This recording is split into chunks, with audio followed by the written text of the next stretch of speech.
Western feminism is a scam.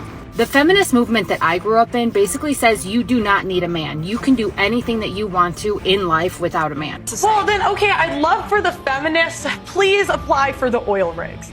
OnlyFans is not feminist, and it's not empowering at all. Feminism has been successful in only destroying the minds of modern women. I consider myself to be a boss chick. I'm 26. Okay. Feminism has definitely ruined all of that where it comes to men being men. Men step up. Good men do finish last. Girls are not sweet. Girls are not sweet. Whoever told you that? This realization came from many women hitting the wall.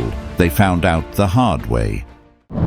Kindly subscribe to the channel, as it is our sole form of support. Thank you. How is it sexism when we have no barriers today? So we can pick what we want to pick. Who doesn't have barriers? Women don't have barriers? Women, yeah. What's We have stopping no you? You can do barriers. whatever you want.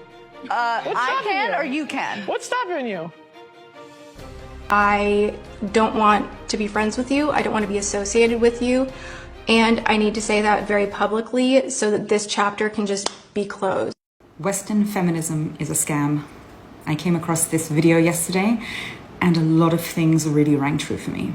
My mother was, I would say, a victim of this scam, and so therefore, so was my family. She was taught by the company that she was working at the time. She was pushed into choosing between her family and her career. And at some point, I think you have to be brainwashed as a mother to think that your career and competing with men is so much more important than raising your family. A job will come and go, they don't care about you, but your family, there's nothing more important than family. And any culture that shames women into believing that what they're doing, raising their children and their family, is not the most important thing we can do for our future, that if that's what they're telling us, then wherever that message is coming from, it's a scam. It's true, and it's really sad to see. Feminism today often supports everything else except stay-at-home mothers who choose to dedicate their time to raising their children. These women are sometimes looked down upon and criticized simply because they don't fit the narrative of modern feminist ideals. The irony is that while feminism claims to champion freedom of choice and empowerment, it seems to withhold that support when it comes to women who decide to embrace traditional roles. Stay-at-home mums are often seen as betraying the cause just because they don't hate men or blindly follow the latest feminist trends. The reality is, these women are making a powerful choice by focusing on their families, which is just as valid and deserving of respect as any career path. I don't need a man. I don't need anybody. You do. You do need somebody. We all need somebody. And I can understand where that's coming from in that you don't want to be hurt. I can understand that you're trying to protect yourself. I understand all of that because I've been there. At the end of the day, when we try to operate from a place of protection, when we try to operate from a place of survival, we're only going to attract more problems, more unhealthy partners. It's crazy how women say they don't need men, but are using apps created by men to say, I don't need a man in my life. They really need to look around and think again before spewing that ridiculous statement. The mentality of not needing a man is what's hurting, and will be hurting these women in the long run. They say that because they want to prove themselves. They do all that work just to realize men were never paying attention to them in the first place. The feminist movement that I grew up in basically says you do not need a man. You can do anything that you want to in life without a man. Never let a man make you give up your career. And I'm somebody who believed this fully until 32, until I basically had kids. And it's taken me about 5 years to detox from this narrative. But here's two big issues that I see. One, fundamentally, how does this set you up for a healthy marriage?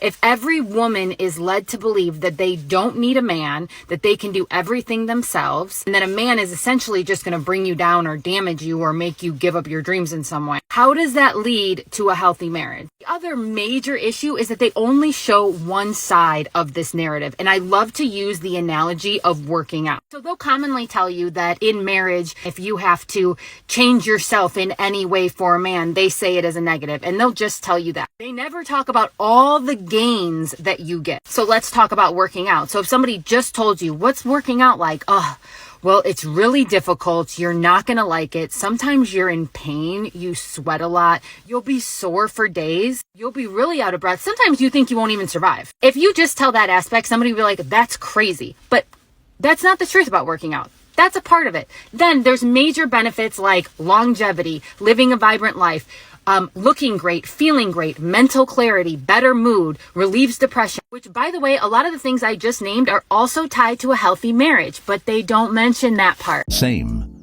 Went to college, found an amazing husband I loved. But once we had kids, I actually needed him, and my feminist mindset changed. Unfortunately, most women get to this realization too late in life. Enlighten your daughters early. Of course, women need men, and men need women. It's a toxic mentality to think otherwise. It's a partnership together. I was very independent, self-sufficient for 32 years, but it is so nice to have a man now. Half the burden is gone. Not everyone has this experience. All the girls that are being 20 right now and absolute whores in the club in 10 years are going to be 30, trying to settle down and realize that all the good guys are taken.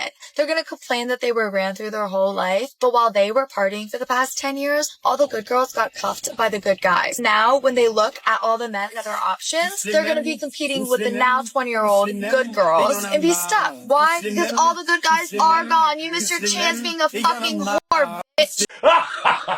That is absolutely correct. And when these women get to 30 or 40 years old, they lie to themselves. They lie to themselves saying they're single by choice, when in reality, they've just exhausted all of their options and potential good men. These women might claim independence, but it's often a mask to hide their disappointment and regret. They might say they're focusing on their careers or living their best life, but deep down, there's an awareness that they've missed out on building a meaningful relationship with a good man. It's not about choosing to be single. It's about coming to terms with the fact that the choices they made in their earlier years have left them without the relationship they truly desire. They just love to cling to this so-called being single by choice term. It's cope. Well, then, okay, I'd love for the feminists, please apply for the oil rigs. Please go do the hard jobs in society. They're open, they're hiring, because I don't equate for, I don't think men or women are equal until we do the equal work. So no, listen, go apply to be on the oil rigs. Go be a plumber, go be an electrician, go be on the front lines of the military, and then we should have equal rights. But until feminists are willing to do that, I don't believe we should have the freedom without the responsibility. Okay, but I don't think that I wasted 10 years on feminism and woke culture. And when did you realize that it was a lie? Probably like a year ago. A year ago. That's the problem. What made you like realize? And it's interesting. Like I started really listening to Andrew Tate's like long form content. Yeah. Nice. And understanding truly what he meant. Yeah. And it really changed everything for me. Okay. How I viewed men and women and relationships. So you think the biggest lie of feminism was a lie, I guess? Yeah, fair unfortunately. Enough. What's the biggest lie that feminism sells women, in your opinion? That women don't need a man. Much respect to this woman for having the integrity and humility to admit she was wrong. When my ex-wife started making money, after a year working, she said one day she don't need me anymore. But for 15 years, she didn't have a job. Anyways, exactly. That's the lie they've been sold. Many women were led to believe that achieving career success and financial independence would make them more desirable or somehow put them above men. They felt empowered by their accomplishments, thinking that men would be attracted to their status and achievements. But now they're running around wondering where all the good men have gone, not realizing that they already discarded those men long ago. It's a wake-up call for many of them, revealing that men generally don't care about a woman's money or career success. These women have climbed the corporate ladder only to find themselves alone at the top, realizing too late that their success doesn't substitute for the genuine human connection they neglected. I'm not a feminist. I don't need to be a feminist. There's nothing that they're fighting for that I agree with anymore. Yeah. It seems overprivileged. It seems bratty. When I was in high school about to go to college, I had a friend and all she wanted to do was just get married and have kids. And she wanted to have a lot of kids.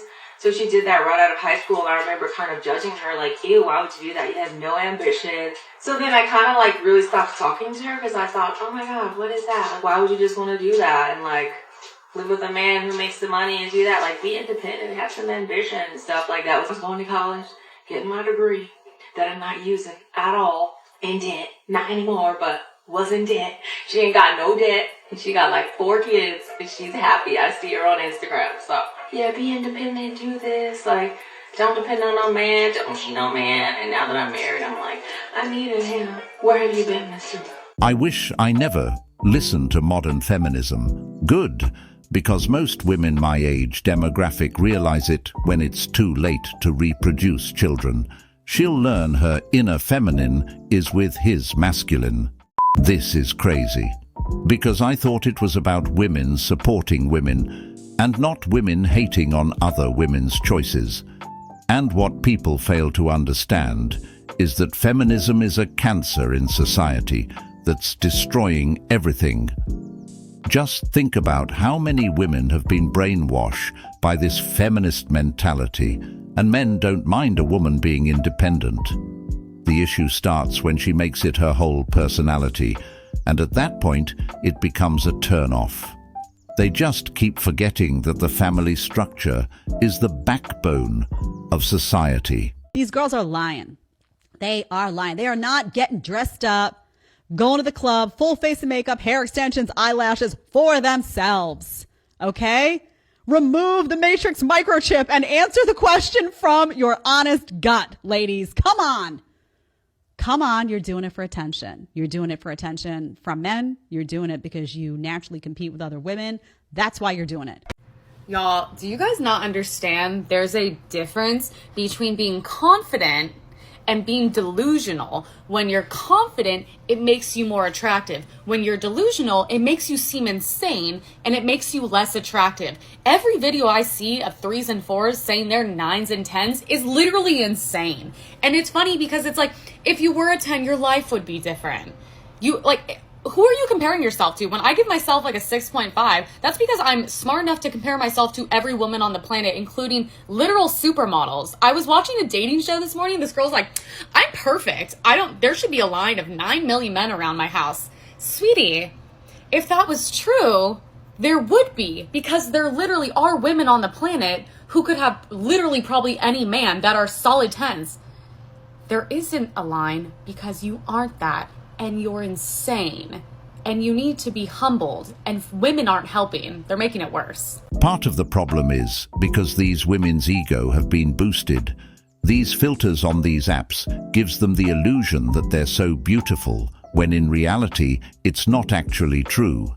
And then what they do is carry that illusion into the real world, telling everybody that they're 9s and 10s.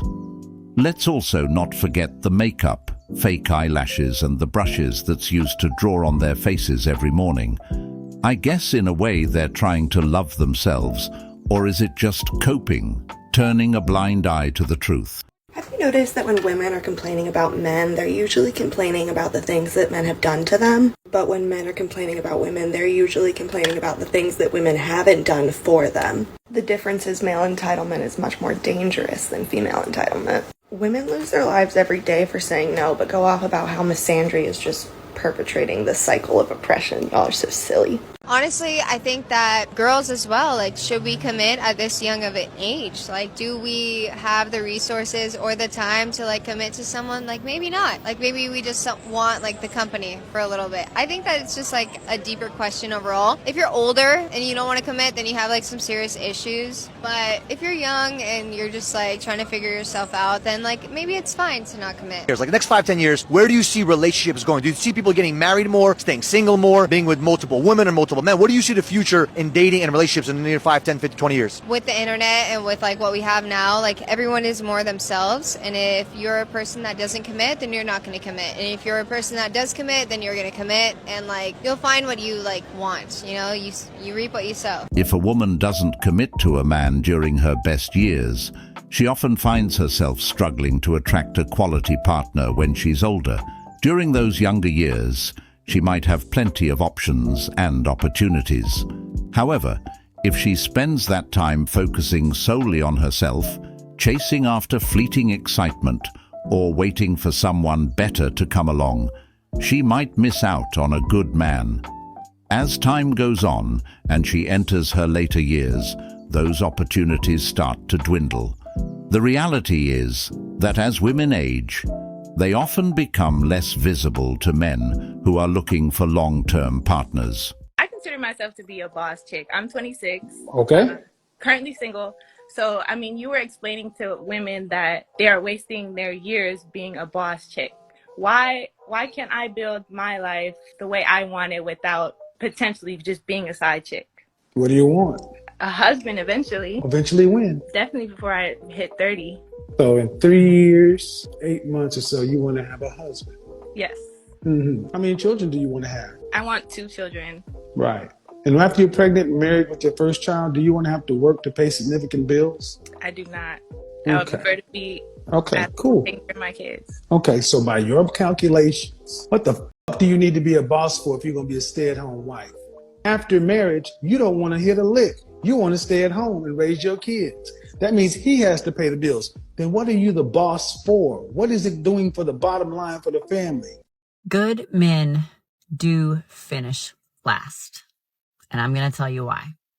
When a woman finally meets a good man after being neglected, taken for granted, torn down, you name it, all these bad men, she finally meets a good man.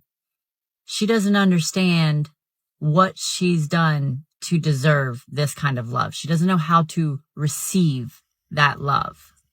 And when a woman is in that state of mind, she is constantly looking for red flags. And when she finds one, even a small red flag, she will cling to it and mentally check out of the relationship, and the man doesn't even know it.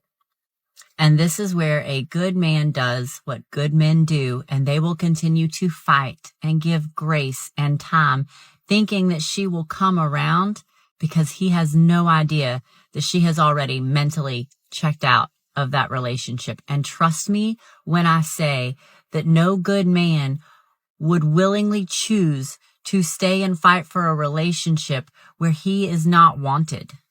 Therefore, good men do finish last because they are constantly punished for all of the bad men in a woman's past. Some men are struggling because just being a good guy is part of their nature, and for some women they find that to be a turn-off. This is one of the reasons why these men have checked out of dating completely. Some of them have fought and gave it their all in their relationships, and it was still the same result in the end. The only reward these good men get for their good hearts is a heartbreak. In most cases, these men are the only ones fighting to keep the relationship going while she's trying to walk away. My belief is that men should prioritize themselves as well. You just can't please everybody. If they're willing to walk away easily, then it wasn't meant to be. Know your worth. I feel like it's perfectly fine to feel like you want to be a part of hookup culture or like sleep around when you're younger to try to figure out what you want. I think that's perfectly fine. And then later on want to have something serious. I don't think sleeping around is a bad thing. I really don't think so. Not for men or women. But at some point, the epiphany phase needs to end, Yeah, and reality needs to set in. If you want to have a serious relationship, yeah. How old are you? I'm 24. You're 24. Yeah. God bless you. Love you. You have no idea how many girls, when I was 24, just getting started in the South Beach party scene in my early 20s, are still out there single, living it up. Well, they can do that if they want, No, right? they cannot. Can't do that? Yeah, they can What do if that's whatever what they makes them want. happy? But when they cry themselves to sleep, like, why can't I find a good man? It's like, because you passed him 10 years ago. Because you act like a But you still wanted to hook it up and do the hookup it's culture because thing. they're looking for the plastic because they are plastic. That's why. Because the people in Miami are that way. It's not like you look for a How long serious have you lived relationship in Miami now? You've got a whole synopsis of the city? 1.5 years. Oh, okay. These But are I've lived all over the all planet. figured out. I've lived These in LA, rules I lived apply here, nationally I lived in and Sweden, I lived in internationally. New Zealand. I've been all over the place. I probably lived more places than you guys have. This is another lie that's been told to women. What exactly are they searching for by smashing multiple dudes? If you don't value yourself in your prime, why should a man value you when you're older? If that's the case, he can just date a younger woman. Again, this is an excuse they use because they just simply want to have multiple partners, but they mask it up with self-discovery to try and make it seem less shameful, even though deep down they know what they're doing is wrong. If everybody has had a turn, what value does it hold anyway? At that point, it's just damaged goods.